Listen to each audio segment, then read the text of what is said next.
So I'm Scott from South Florida Insider, and I'm here with Kevin Martin. I'm Greg. So first off, I know you came in already telling me about the weather. It's got to be a bit of a contrast from you from some of the places you've been. So what's it like being here in what should have been sunny South Florida, but a little gloomy? But Yeah, a little humid and overcast day. It's great. I mean, we live in LA, so it's Groundhog Day there every day, pretty much. But it's nice. We're not used to the humidity, so you come here and you get a little drained a lot quicker. And I was just in Seattle for the holidays to see my family. It was like 50 degrees up there, which was a nice change as well. But raining 50 degrees, and that's 3 days with that and done. so tell me about what you guys are up to these days. It seems like you two are inseparable, no matter what projects are going on and stuff too. But number of years, I mean, for me growing up, I had the first Candlebox album from way back when. It's great to see you guys are still ripping off some great tunes. I mean, this many, how many years is it? 20 plus now? It's banned just about 25 years. The first record came out 20 years ago in 2013, so 1993. But we started the band in 1990, and I think this October will be 25 years as a band. It's funny. We love one another, we hate one another, we make music, we don't make music. We're just one of those bands that's we're able to sustain what we do, and we know now we're smart enough to get away from one another when we need to and go do other projects. Adam joined us in 2007 when Barty left to go do his law degree, and Adam had been playing with me in the Highwest in 2000. So we've always kind of enjoyed one another's company musically because we grew up together. I didn't grow up with Pete and Scott. We kind of fell together as a band, as Candlebox, and so that took a long time for us to kind of get used to one another's characters.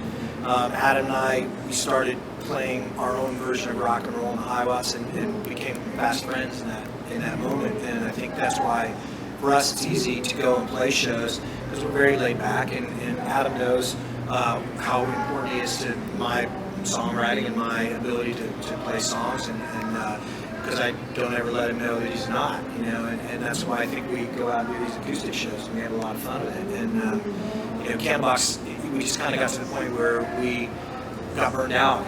We had been touring so extensively since 2006 that we decided this past January, let's take a break. If a couple shows come up, let's go play those shows, but let's just focus on everybody else having some fun with other projects and doing other things.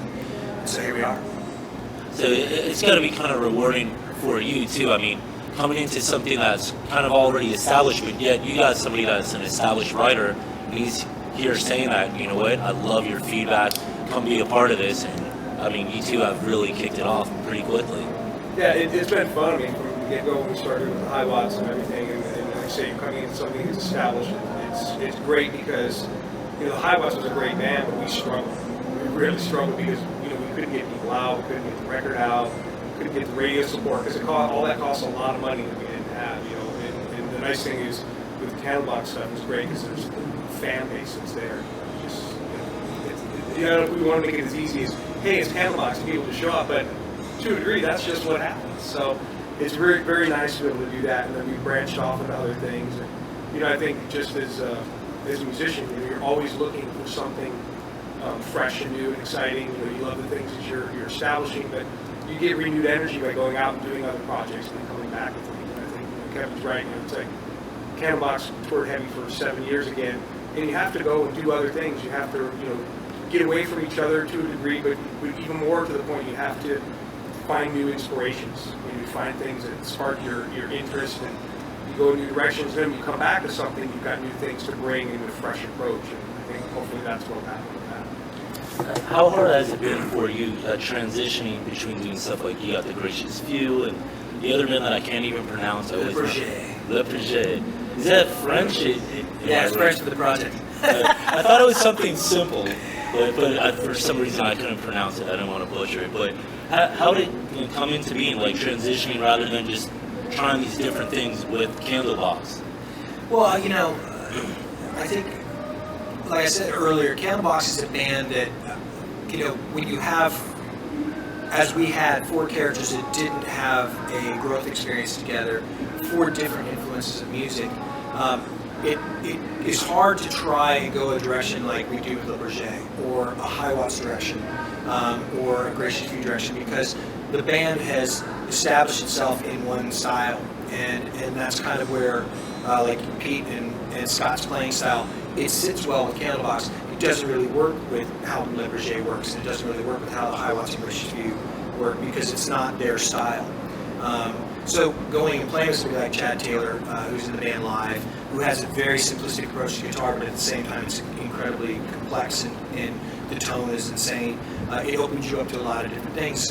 And I think by pushing that envelope as a musician with people that you respect and that maybe have a different concept musically than you, it allows you to branch out. And working with Morgan from Seven Dust, he's an incredible songwriter. He's great with melody. The guy thinks nothing but rhythm and melody and lyric, and he's a machine. It's exciting. Whereas Candlebox is we have our parts and we do what we do, and that's what it's been for so long. You go and you play with somebody like Morgan or like Chad Taylor, or us with the high watts and Sean, and like we've had 5 drummers I think on the high watts between Dean Butterworth, Brian Burwell, Greg Upchurch, Dish, Terry. Each one of those drummers brought a different style to what we did, and that was great, and that's inspiring.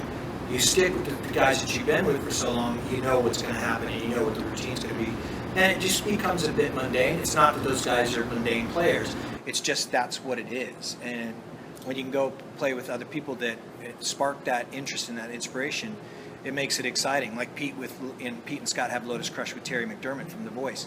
And that's exciting for them. They like that. And Pete's got another project, Apollo Under Fire, and Scott's got Rustin Rail, and Adam plays with other musicians, and Sean's now playing with Royal Bliss.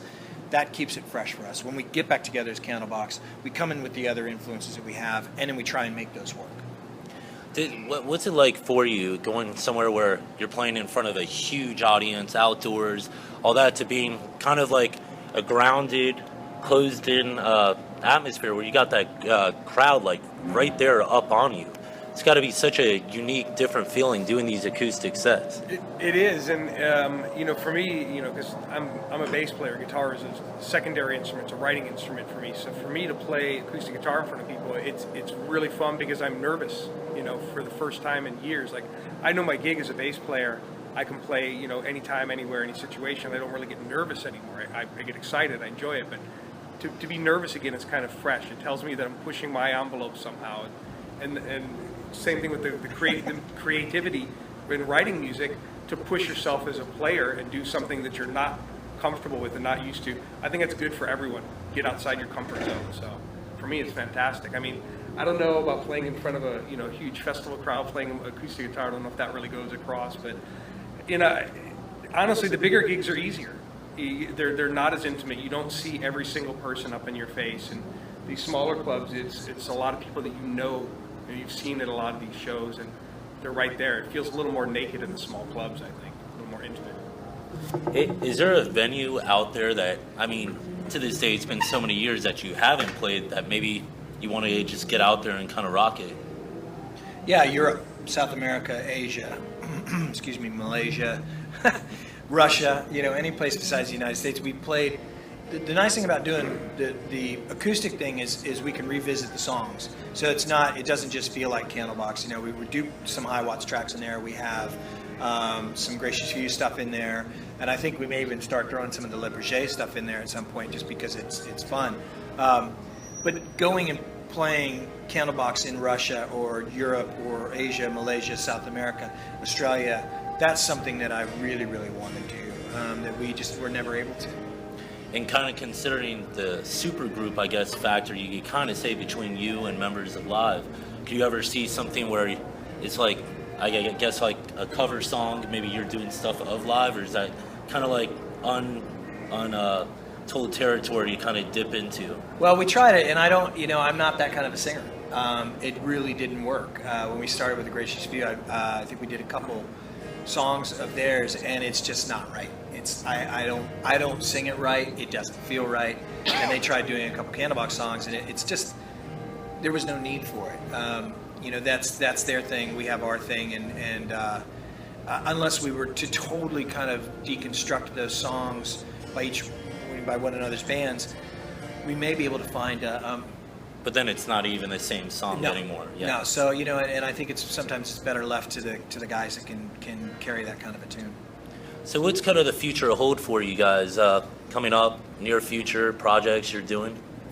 Well, I mean, we've got a lot of things working. I mean, doing this acoustic stuff here, again, there may be some Candlebox shows going around. We're working hard on this Le Projet thing. There's a friend of mine in LA that we've got some stuff going with, a guy named Pete RG does some acoustic stuff, and metal stuff. We're playing with our Candlebox connection. Dave Cruzen's playing drums on that with us. There's a whole bunch of things. And we were always doing something, and what's going to take up the rest of the year? I mean, it's kind of a mystery. You don't know. If you don't have like one specific band that you're blocking out a whole tour for, then it becomes this and a little of that and a little of that, and I have no idea. It's going to be all of it. Anything you want to add to that, or? Yeah, I mean, I'm the same. It's kind of like, what do we do? I'm talking about doing an acoustic record for myself, a solo record. I really don't honestly know. It's day by day, really. I know we have some stuff that we're planning that's going to happen like February and March. I'm playing some festival in Orlando on the 26th of February. Adam and I were doing that, but really it's just kind of like what's happening, where we at. I know we're focused kind of on the summer of maybe doing some stuff. In Indonesia, because my manager Eric has got a lot of connections over there. My wife has a clothing line out in Bali, so we may book 3 or 4 big Kevin Martin and Friends kind of rock shows over there, but nothing really planned. It's kind of like, let's see what happens. Well, and just kind of wrapping up, what's kind of your idea on what music was like during the heyday of the band to what's kind of coming out now? It seems like everything's going electronic these days. I'm guessing you guys aren't about to get a DJ mix anytime soon, right? No. I don't know. I mean, look, I would gladly do a Daft Punk record because I love that kind of music. But it would have to be, I would be wearing a helmet like Daft Punk and nobody would know it's me. I don't know. I mean, music's in that kind of transition where it was in the 50s and 60s, trying to figure out where it's going to go. You're back to songwriters writing the songs for everybody, and the artists going out and playing songs that they had nothing to do with really, other than they're good looking enough to sing it. I think that's kind of how it was in the 50s, in the 40s and 50s, and I think we're seeing that world right now. There's so many songs that sound like so many other songs because there's only so many people writing them. So I don't know. I mean, I think that the electronic scene is amazing. I love a lot of that music. There's a lot of artists out there I think that you can really enjoy, and especially, if you're in the mood of maybe getting a little high and getting a little loose and going out and dancing with 300,000 other fucking people, sure. I'm not opposed to that at all. So I don't know, man. We won't have a DJ, but I think we'll always push ourselves musically to try and find something that inspires us. And I don't know if that's adding a DJ or somebody scratching, on records, but I doubt it. So we're not looking to see you at the Ultra Music Festival anytime soon, right? I might be hanging out there, but I won't be performing there. Nice. Hey, well, I appreciate it. If for fans they want to check you guys out, where to go. I know you got so many projects. Is there one more direct route? Facebook is just the easiest way. I mean, if you type in, Candlebox and you go to the Candlebox page, we announce on there what we're doing. Pete announces on there what he's doing. Scott announces what he's doing. I mean, it's really kind of the page where we just let people know.